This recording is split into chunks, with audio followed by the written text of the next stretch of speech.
రెడీగా తెలంగాణలో మున్సిపల్ ఎలక్షన్కి సంబంధించినటువంటి ఆ ప్రక్రియకి సంబంధించిన బ్రేకింగ్ న్యూస్ చూస్తున్నాం. తెలంగాణ మున్సిపల్ పీఠాలు దక్కించుకునే సమయం ఆసన్నమైంది. గత 3 రోజులుగా రిసార్ట్స్లో కొనసాగిన ఉత్కంఠ భరిత క్యాంపు రాజకీయం నేటితో ముగిసింది. కొద్దిసేపటి క్రితమే షామీర్పేట సహా హైదరాబాద్ శివారుల్లోని పలు రిసార్ట్ల నుంచి కౌన్సిలర్లు, కార్పొరేటర్లు భారీ భద్రత మధ్య మున్సిపల్ ఆఫీసెస్కు బయలుదేరారు.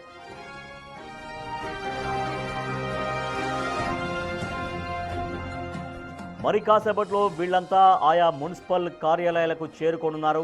అక్కడ మొదటగా ప్రమాణ స్వీకార కార్యక్రమం పూర్తి కాగానే మధ్యాహ్నం 12:30 చైర్మన్, మేయర్ల ఎన్నిక ప్రక్రియ ప్రారంభం కానుంది. అభ్యర్థుల తరలింపు నేపథ్యంలో మున్సిపల్ కార్యాలయాల వద్ద 144 సెక్షన్ విధించారు. రిసార్టు రాజకీయాల నుండి నేరుగా ఎన్నికల బరిలోకి దిగుతున్న ఈ అభ్యర్థులు ఎవరిని గెలిపిస్తారో, ఏ పార్టీ జెండా ఏ పీఠంపై ఎగురుతుందో చూడాలి.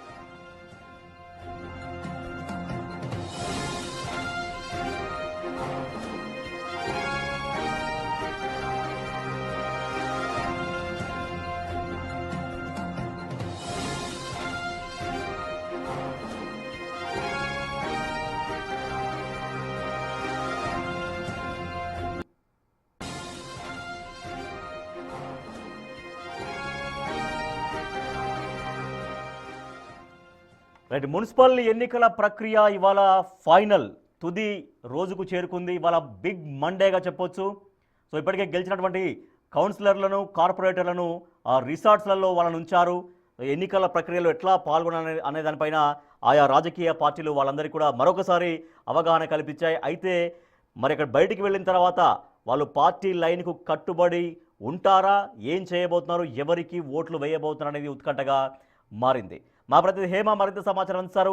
హేమ, రిసార్ట్స్ రాజకీయాలు ముగిశాయి. సో వాళ్ళందరూ కూడా నేరుగా పోలింగ్ ఎక్కడైతే జరగబోతుందో మున్సిపల్ ఆఫీసర్ దగ్గర అక్కడికి వెళ్ళబోతున్నారు. ముందు ప్రమాణ స్వీకారం చేస్తారు, తర్వాత ఓటింగ్ ప్రక్రియలో పాల్గొనబోతున్నారు. ఇప్పటికే ఆయా రాజకీయ పార్టీలు రిసార్ట్స్లలో వాళ్ళ అభ్యర్థుల్ని కాపాడుకునే ప్రయత్నాలు ఎంత గట్టిగా చేశాయి. సో రాజకీయ పార్టీల అధిష్టానాలు చెప్పినట్టుగా వినబోతున్నారా, బయటికి వెళ్ళి వాళ్ళు స్వతంత్రంగా వ్యవహరించబోతున్నారు అనేది చాలా ఇంట్రెస్టింగ్గా మారింది ఇప్పుడు.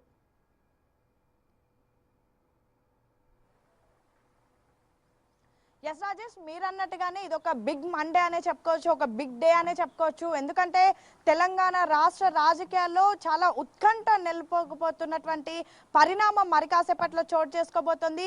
అసలు ఎవరు కింగ్ మేకర్లు కాబోతున్నారు, హంగ్ వచ్చిన ప్రతి ప్రాంతంలో కూడా ఎవరు కింగ్ కాబోతున్నారు అనేది మాత్రం ప్రస్తుతం ప్రధాన చర్చగా మారింది. అదేవిధంగా ఉత్కంఠ కూడా నెలకొంది. కేవలం ఒక్క పార్టీయే కాదు, రాష్ట్రంలో అధికారంలో ఉన్నటువంటి కాంగ్రెస్ పార్టీ, అదేవిధంగా బీజేపీ, బీఆర్ఎస్ 3 పార్టీలు కూడా ఎంతో ప్రతిష్టాత్మకంగా మున్సిపల్ ఎన్నికలు తీసుకున్నాయి. ప్రతి ఒక్క ప్రాంతంలో కూడా చాలా కీలక నేతలంతా కూడా వెళ్ళి అక్కడ ఎన్నికల ప్రచారం నిర్వహించారు. పెద్ద ఎత్తున అక్కడ వరాల జల్లు కురిపించినటువంటి పరిస్థితి. అనంతరం పెద్ద ఎత్తున 116 మున్సిపాలిటీకి ఎన్నికలు జరిగితే దాదాపు 85కు పైగా కాంగ్రెస్ కైవసం చేసుకుంది. మిగతా పార్టీలు కూడా ఆయా స్థానాల్లో కొన్ని ప్రాంతాల్లో బలపరుచుకునే అనంతరం దాదాపు 34 ప్రాంతాల్లో కూడా హంగ్ వచ్చినటువంటి పరిస్థితి. అయితే ప్రధానంగా ఇప్పుడు మారినటువంటి కీలక అంశం ఏంటంటే అసలు 7 మున్సిపల్ కార్పొరేషన్ లో మేయర్, డిప్యూటీ మేయర్ ఎవరు కాబోతున్నారు, ఏ పార్టీ మేయర్ పీఠాన్ని కైవసం చేసుకోబోతోంది అనేది మాత్రం ప్రస్తుతం ప్రధాన చర్చగా మారింది. ప్రస్తుతం లియోనియో రిసార్ట్ దగ్గర ఉన్నాను నేను, షామీర్పేటలో ఉన్నటువంటి రిసార్ట్. ఒక్కసారి మనం అక్కడ లోపట విజువల్స్ కూడా చూడొచ్చు. ఆల్మోస్ట్ అసలు ఇంకా కూడా కొంతమంది ముఖ్య నేతలంతా కూడా ఇదే రిసార్ట్ లో ఉన్నారు. దాదాపు ఎన్నికల రిజల్ట్ వచ్చిన రోజు నుంచి కూడా గెలిచిన అభ్యర్థులందరినీ కూడా క్యాంపు రాజకీయాలకు ఆయా పార్టీలు కూడా తరలించినటువంటి పరిస్థితి. కాంగ్రెస్, బీజేపీ, బీఆర్ఎస్ 3 పార్టీలు కూడా గెలిచినటువంటి అభ్యర్థులను మొత్తం హైదరాబాద్ ఇన్ అండ్ అరౌండ్ ఉన్నటువంటి రిసార్ట్లలో, అదేవిధంగా ఫామ్ హౌస్లో, కొన్ని సీక్రెట్ ప్లేసెస్ లో కూడా ఉంచినటువంటి పరిస్థితి. వాళ్ళ పార్టీకి సంబంధించినటువంటి అభ్యర్థులను కాపాడుకోవాలి అనే ప్రయత్నంలో భాగంగా కూడా క్యాంపు రాజకీయాలు చేసినటువంటి పరిస్థితి. ఎందుకంటే మనం గత 3 రోజుల నుంచి కూడా అనేక పరిణామాలు కూడా చూస్తూ ఉన్నాము. బీఆర్ఎస్ లో గెలిచినటువంటి వాళ్ళు బీజేపీలో చేరడం, బీజేపీలో గెలిచినటువంటి వాళ్ళు కాంగ్రెస్ లో చేరడం, పెద్ద ఎత్తున ఇండిపెండెంట్లు అంతా కూడా కాంగ్రెస్ వైపు మగ్గు చూపినటువంటి పరిస్థితి కూడా చూస్తూ ఉన్నాం మనం. ఎందుకంటే రాష్ట్రంలో కాంగ్రెస్ పార్టీ అధికారంలో ఉంది. కాంగ్రెస్ పార్టీతో కలిసి పని చేసుకుంటే వాళ్ళకు కావాల్సినటువంటి అభివృద్ధితో పాటు ఇతర ఏదైనా డెవలప్మెంట్ కూడా చేసుకోవచ్చు అనే అంశాన్ని దృష్టిలో పెట్టుకొని కూడా చాలా మంది స్వతంత్రులంతా కూడా ఈ ఏదైతే కాంగ్రెస్ పార్టీలో కూడా చేరినటువంటి పరిస్థితి. అయితే ప్రస్తుతం నేనున్నటువంటి ఇదే రిసార్ట్లో రాజేష్ 3 రోజుల నుంచి కరీంనగర్ అదేవిధంగా నిజామాబాద్ మొయినాబాద్ కి సంబంధించినటువంటి నేతలందరినీ కూడా ఇక్కడ పెట్టినటువంటి పరిస్థితి. కరీంనగర్ నిజామాబాద్ అనేది చాలా కీలకంగా మారింది. ఎందుకంటే కరీంనగర్ నిజామాబాద్ 2 ప్రాంతాల్లో కూడా అటు ఎంపీలు బీజేపీకి సంబంధించినటువంటి వాళ్ళు, అటు బండి సంజయ్ కానివ్వండి, ఇటు నిజామాబాద్ విషయానికి వస్తే ధర్మపురి అరవింద్ కానివ్వండి, అక్కడ పెద్ద ఎత్తున బీజేపీ టఫ్ ఫైట్ ఇచ్చింది. అదేవిధంగా అక్కడ కాంగ్రెస్ కూడా తమ బలాన్ని చూపించుకున్నప్పటికీ కూడా బీజేపీకి సంబంధించి ఎక్కువగా అక్కడ అభ్యర్థులు గెలిచినటువంటి పరిస్థితి. బీఆర్ఎస్ కి అయితే ఎక్కడ కూడా ఓటింగ్ రానటువంటి పరిస్థితి. అయితే ప్రధానంగా నిజామాబాద్ విషయానికి వస్తే ఇప్పటికే ఎన్నికలు చాలా క్రూషియల్ గా మారాయి. నిజామాబాద్ మున్సిపల్ కార్పొరేషన్ ని ఎవరు కైవసం చేసుకోబోతున్నారు అంటూ కూడా పెద్ద ఎత్తున ఉత్కంఠ నెలకొంది. ఎందుకంటే నిజామాబాద్ జిల్లాకి అటు అక్కడ పిసిసి చీఫ్ కి సంబంధించినటువంటి అది సొంత జిల్లాతో పాటుగా ఇటు ఉత్తమ్ కుమార్ రెడ్డిని కూడా నిజామాబాద్ మున్సిపల్ ఎన్నికలకు ఇన్ఛార్జ్ గా కూడా అక్కడ వేసినటువంటి పరిస్థితి. అనేక ప్రయత్నాలు చేశారు. ముఖ్యమంత్రి రేవంత్ రెడ్డి కూడా వెళ్ళి అక్కడ సభలు నిర్వహించారు.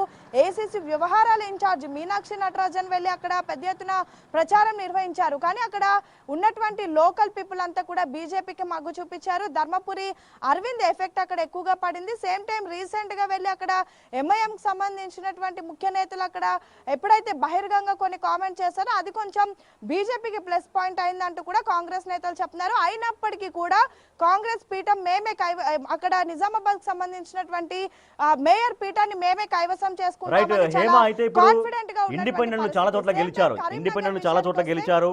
సరే, పార్టీ నుంచి గెలిచినటువంటి వాళ్ళు డెఫినెట్ గా పార్టీ లైన్ ఉంటుంది, పార్టీ విప్ జారీ చేస్తుంది కాబట్టి వాళ్ళెవరు పార్టీ లైన్ దాటి వెళ్ళకపోవచ్చు. కానీ ఇండిపెండెంట్లు కూడా చాలా మంది పార్టీ వాళ్ళు తీసుకెళ్లారు, ఆ క్యాంపులలో ఉంచారు. మీ సపోర్టు మాకే ఉండాలంటే వాళ్ళను సరే బలవంతంగానో బతిమాలో తీసుకెళ్లారు. కానీ వాళ్ళు బయటకు వచ్చిన తర్వాత వాళ్ళు ఉన్నటువంటి శిబిరంలోనే ఉంటారా, కొనసాగుతారా, లేకపోతే ఇండిపెండెంట్లు వాళ్ళకి కావాల్సినటువంటి వాళ్ళకి వెళ్ళి సపోర్ట్ చేస్తారా అనేది ఇక్కడ చాలా వాళ్ళు చాలా కీలకంగా మారబోతున్నారు. సో ఇండిపెండెంట్లుగా ఉన్నటువంటి వాళ్ళ ఓట్ అనేది ఎంత కీలకంగా మారుతుంది ఈ సమయానికి?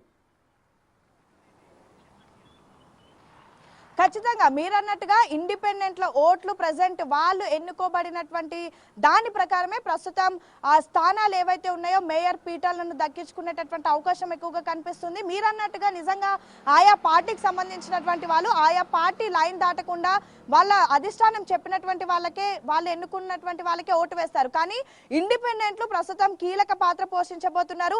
అసలు ఇండిపెండెంట్ల ఓట్లు ఎవరికి వేయబోతున్నారు? ఎందుకంటే ఇప్పటికీ గెలిచినటువంటి ఇండిపెండెంట్లను ఆల్రెడీ 3 పార్టీలు కూడా వాళ్ళకి ఎవరైతే కొంచెం దగ్గరగా ఉన్నటువంటి వాళ్ళను క్యాంపు రాజకీయాలకు తరలించారు. ప్రస్తుతం నేను ఉన్నటువంటి ఇదే రిసార్ట్ కి కాంగ్రెస్ అభ్యర్థులతో పాటు ఇండిపెండెంట్ అభ్యర్థులను కూడా తీసుకొచ్చారు. ఇందాక మీరు చెప్పినట్టుగా బ్రతిమలాడో వాళ్ళని బుజ్జగించో ఏదో ఒకటి చేసి ఖచ్చితంగా తమ అభ్యర్థులకే సపోర్ట్ చేయాలి అంటూ కూడా కోరుతున్నటువంటి పరిస్థితి. ఒకవైపు తెలంగాణ రైజింగ్ పేరు మీద తెలంగాణ ముందుకు వెళ్తుంది. ప్రస్తుతం రాష్ట్రంలో కాంగ్రెస్ పార్టీ అధికారంలో ఉంది. సో ఖచ్చితంగా ఈ సమయంలో కాంగ్రెస్ కి ఇండిపెండెంట్లు అండగా ఉంటే మాత్రం రానున్నటువంటి రోజుల్లో వాళ్ళకు ఎన్నో ఉపయోగాలు ఉంటాయి. రానున్నటువంటి రోజుల్లో వాళ్ళ నియోజకవర్గాలు కానీ వాళ్ళ మున్సిపాలిటీలు కానీ డెవలప్ చేసుకోవడానికి ఎక్కువగా అవకాశం ఉంటుంది. సెంట్రల్లో బీజేపీ ఉన్నప్పటికీ కూడా రాష్ట్రంలో కాంగ్రెస్ పార్టీ ఉంది కాబట్టి వాళ్ళకి కావాల్సినటువంటి నిధులు కానివ్వండి, లేదంటే అభివృద్ధి కార్యక్రమానికి కావాల్సినటువంటి పనులు పర్మిషన్స్ కానివ్వండి, ఇవన్నీ కూడా రాష్ట్రంలో కాంగ్రెస్ పార్టీ అధికారంలో ఉంది కాబట్టి ఖచ్చితంగా కాంగ్రెస్ పార్టీ వాళ్ళందరినీ కూడా రానున్నటువంటి రోజుల్లో ఖచ్చితంగా వాళ్ళ మున్సిపాలిటీలు డెవలప్మెంట్ చేస్తుంది అంటూ కూడా ఇప్పటికే హామీ ఇచ్చినటువంటి పరిస్థితి. మంత్రుల నుంచి ఎమ్మెల్యేలు, ఎంపీలు అంతా కూడా ఇండిపెండెంట్లను ఇప్పటికే బుజ్జగించినటువంటి పరిస్థితి, బ్రతిమలాడినటువంటి పరిస్థితి. సో రాజేష్, మరి కాసేపట్లో ఇందాక మీరు అన్నట్టుగా ఈ బిగ్ మండేలో అసలు ఎవరు కింగ్స్ కాబోతున్నారు, మొత్తం 7 మున్సిపల్ కార్పొరేషన్లో కూడా ఎవరు మేయర్లు కాబోతున్నారు, ఎవరు డెప్యూటీ మేయర్లు కాబోతున్నారు, నిజంగా ఆయా పార్టీలు అనుకున్నటువంటి అంచనాలు నిజంగా చేరుకుంటారా లేదంటే ఏదైనా తారుమారు అవుతుందా అనేది మాత్రం ఖచ్చితంగా వేచి చూడాలి. ఏదైనా జరగాలన్నా తారుమారు కావాలన్నా ఖచ్చితంగా ఇండిపెండెంట్ల చేతిలోనే ఉంటుంది కాబట్టి ఇండిపెండెంట్లను ఇప్పటికీ వీళ్ళంతా కూడా దగ్గర చేసుకొని వాళ్ళందరినీ కైవసం చేసుకుంటే మాత్రం నిజంగా ఖచ్చితంగా ఆ పార్టీలు అనుకున్న దిశగానే ఖచ్చితంగా ఆయా పీఠాలు కూడా దక్కించుకునేటటువంటి అవకాశం కనిపిస్తుంది. సో మరి కాసేపట్లో ఎవరు కింగ్స్ అనేది మాత్రం తేలిపోబోతోంది. Rajesh, right, thank you Hema. Resort రాజకీయాలు ముగిసాయి తెలంగాణలో. సో రిసార్ట్స్ నుంచి బస్సులలో బయలుదేరారు, మున్సిపల్ ఆఫీసులకి బయలుదేరారు కౌన్సిలర్లు, కార్పొరేటర్లు. అయితే దీంట్లో ఇండిపెండెంట్లు చాలా కీలకమైన పాత్ర పోషించబోతున్నారు.